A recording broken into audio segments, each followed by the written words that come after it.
नमस्कार. गोवन वार्ता लाईव्हच्या अपडेटमध्ये मी किशोर नाईक गावकर आपलं स्वागत करतो. आज एक अत्यंत महत्त्वाचा विषय आम्ही तुमच्यापर्यंत घेऊन आलो आहे. हा विषय म्हणजे गोवा राज्यात महिला आणि बालकल्याण खात्याअंतर्गत Goa state social welfare board म्हणजे गोवा राज्य समाज कल्याण मंडळ अशा पद्धतीचा एक बोर्ड कार्यरत आहे. 1953 साली केंद्र सरकारच्या महिला आणि बालकल्याण मंत्रालयाअंतर्गत हे बोर्ड सगळ्या राज्यात स्थापन करण्यात आले. आता प्रामुख्याने या बोर्डाचं काम काय तर महिला आणि बालकल्याणासंबंधी ज्या ज्या योजना आहेत, ज्या NGO काम करतात त्यांच्या NGOना जागृती करायची, वेगवेगळ्या महिला आणि बालकल्याण खात्याच्या ज्या योजना आहेत त्या योजना त्या घटकापर्यंत पोचवायच्या, वेगवेगळ्या तालुक्यात वेगवेगळ्या गावात जाऊन वेगवेगळ्या कार्यशाळा घ्यायच्या, आरोग्य शिबिरं घ्यायचं, महिला आणि बाल कल्याणाच्या संदर्भात वेगवेगळ्या योजना राबवायच्या, अशा पद्धतीचं मोठं काम हे या राज्य समाज कल्याण मंडळामार्फत करण्यात येतं. आता गोव्यात हा बोर्ड 1963 साली स्थापन करण्यात आला. आतापर्यंत म्हणजे या बोर्डाचं वैशिष्ट्य असं की महिला आणि बालकल्याण खात्याअंतर्गत या बोर्डाचं काम चालतं आणि त्या अंतर्गत या बोर्डाचा एक चेअरमॅन नियुक्त केला जातो. हॉनरेरियम या चेअरमॅनला दिलं जातं.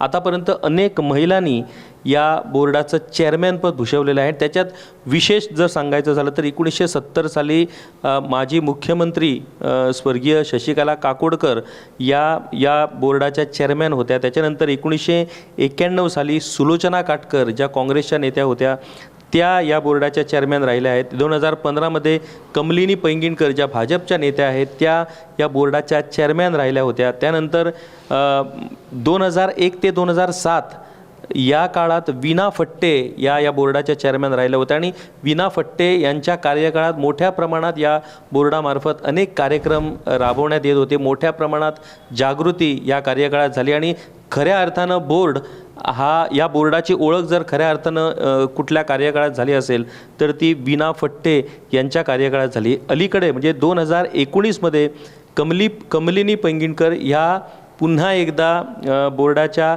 चेअरमॅन त्यांना नियुक्त करण्यात आलं होतं, परंतु त्यांचा कार्यकाळ हा मार्च 2022 संपुष्टात आला. आता मार्च 2022 पासून या बोर्डाला चेअरमॅन नाही आणि सेक्रेटरीही नाही. केंद्र सरकारच्या अधिकाऱ्याला इथं सेक्रेटरी पद देण्यात येतं आणि सेक्रेटरी हा प्रमुख अधिकारी आहे जो पेईंग ऑथॉरिटी आहे. म्हणजे इथल्या बोर्डाच्या कामगारांना पगार देण्याचं काम हे सेक्रेटरीकडनं केलं जातं. आता विषय असा आहे की महिला आणि बालकल्याण खात्याचं काम हे आता एवढ्या मोठ्यात वाढलेलं आहे की केंद्रीय वित्त मंत्रालयानं केंद्रीय वित्त मंत्रालयानं समाज कल्याण बोर्ड जे आहेत वेगवेगळ्या राज्यात ते बोर्ड बरखास्त करण्याची शिफारस केंद्र सरकारला केली होती. कारण या बोर्डाचं आता महत्त्व राहिलेलं नाही, कारण वेगवेगळ्या योजना आणि वेगवेगळ्या ज्या खात्याअंतर्गत गोष्टी आहेत त्या खात्याअंतर्गत आपल्याला राबवता येतात. त्यामुळे वेगळा बोर्ड असण्याची गरज नाही अशा पद्धतीची शिफारस ही केंद्रीय वित्त मंत्रालयानं केली आणि त्या अंतर्गत केंद्रीय महिला आणि बाल कल्याण मंत्रालयानं सगळ्या राज्यांना पत्र पाठवली की हे बोर्ड बरखास्त करण्यात यावेत आणि या बोर्डात जे कोण कर्मचारी असतील त्या कर्मचाऱ्यांना वेगवेगळ्या सरकारी खात्यात वेगवेगळ्या केंद्रीय योजना अंतर्गत त्यांना सामावून घेण्यात यावं. आता विषय असा आहे की गोवा राज्यात अशा पद्धतीचं पत्र हे सचिवांना जवळजवळ मार्च महिन्यात पोचलं होतं, जून महिन्यात पोचलं होतं, परंतु आजतागायत या पत्राची दखल राज्य सरकारने घेतलेली नाही. आता याचे परिणाम असे झालेले आहेत की या बोर्डाला ना चेअरमॅन ना सेक्रेटरी, चेअरमॅन आणि सेक्रेटरी जर नसले तरी या बोर्डाअंतर्गत 5 कर्मचारी काम करत आहेत आणि त्याचबरोबर 11 पेन्शनधारक या बोर्डाअंतर्गत आहेत. म्हणजे या बोर्डात काम करून जे निवृत्त झाले त्या निवृत्त कर्मचाऱ्यांना या बोर्डाअंतर्गतच पेन्शन दिली जाते. त्यामुळे 11 पेन्शनधारक आणि 5 कर्मचारी आज गेले जवळजवळ 6 ते 7 महिने पगाराविना इथे काम करत आहेत. म्हणजे एवढी भयानक परिस्थिती या ठिकाणी निर्माण झालेली आहे की राज्य सरकारला काहीच पडून गेलेलं नाही. म्हणजे आपले कर्मचारी गेले 6 महिने पगाराविना आहेत याची साधी माहितीही सरकारला नसणं हे खरं म्हणजे प्रशासकीय दुर्दैव अशा पद्धतीनं आपल्याला म्हणावं लागेल. आता वास्तविक हा जो प्रस्ताव आहे म्हणजे मंडळ बरखास्त करण्यासंदर्भातला जो प्रस्ताव आहे तो प्रस्ताव राज्य सरकारच्या महिला आणि बाल कल्याण खात्याकडे ऑलरेडी पोहोचलेला आहे आणि त्यासंबंधीची पुष्टी ही महिला आणि बाल कल्याण खात्याच्या संचालक मॅडम दीपाली नाईक यांनी दिलेली आहे की हा प्रस्ताव अशा पद्धतीचा प्रस्ताव हा खात्याकडे पोहोचलेला आहे. आता अर्थात या गोष्टीबाबत सरकारला निर्णय घ्यायचा आहे. जोपर्यंत सरकार निर्णय घेणार नाही तोपर्यंत अधिकारी काहीही करू शकत नाहीत. आता महिला आणि बाल कल्याण खात्याचं मंत्रिपद हे माननीय विश्वजित राणे यांच्याकडे आहे. विश्वजित राणे यांनी ज्या पद्धतीनं आरोग्य खातं म्हणा किंवा TCP खातं म्हणा त्यांनी ज्या पद्धतीनं या खात्यात कामाचा धडाका लावला आहे त्या अनुषंगाने हा विषय गेले 6 ते 7 महिने त्यांच्या खात्यात कसा काय पेंडिंग राहिला हा खरोखर प्रश्न विचारण्यासारखा विषय आहे. कारण कुठलाही विषय तातडीनं निकाली लावणं आणि झटपट निर्णय घेणं हे विश्वजित राणेंची खासियत आहे. परंतु या निर्णयाबाबतीत विश्वजित राणे कुठे कमी पडले किंवा त्यांना या निर्णयाबाबतीत निर्णय अजून सरकार का घेत नाही असा प्रश्न निर्माण झालेला आहे. मुख्यमंत्री डॉक्टर प्रमोद सावंत यांनीही या विषयाकडे लक्ष देण्याची गरज आहे. गेले 6 महिने गोवा राज्य समाज कल्याण मंडळाचे कर्मचारी हे पगाराच्या प्रतीक्षेत आहेत. तुम्ही फक्त विचार करू शकता की जर एका महिन्याचा पगार झाला नाही तर एखाद्या कुटुंबाची काय परिस्थिती निर्माण होते. गेले 6 महिने हे कर्मचारी या ठिकाणी बसून आहेत आणि ते आपल्या पद्धतीनं पाठपुरावा करत आहेत. या कर्मचाऱ्यांनी स्वतः महिला आणि बाल कल्याण खात्याचे मंत्री विश्वजित राणे यांना पत्र केलं होतं परंतु अद्यापही त्याबाबत काहीच झालेलं नाही.